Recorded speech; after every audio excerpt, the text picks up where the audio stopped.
పిల్లలు సంతోషిస్తే ఆయనకి చాలు. ఆయన ఎందుకు నృత్యం చేస్తాడంటే ఆయన సంతోషం ఉన్నవాడు. సంతోషం ఉన్నవాడు కాబట్టి నర్తించగలడు. ఎప్పుడు ఏడిచేవాడు ఏం నర్తిస్తాడు?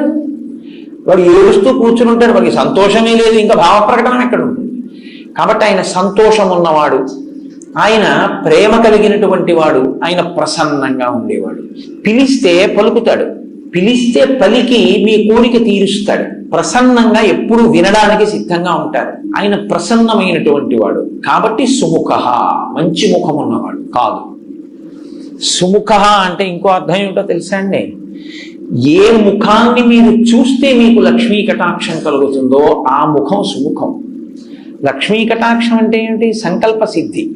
మీరు అనుకున్నది జరగడం, మీకు జరిగినది మీరు అనుభవించడానికి లక్ష్మీ కటాక్షం అని పేరు. చాలా జాగ్రత్తగా పట్టుకోవాలి మీరు. అది మీకు ఉండడం, మీరు అనుకున్నది జరగడం లక్ష్మీ కటాక్షం కాదు.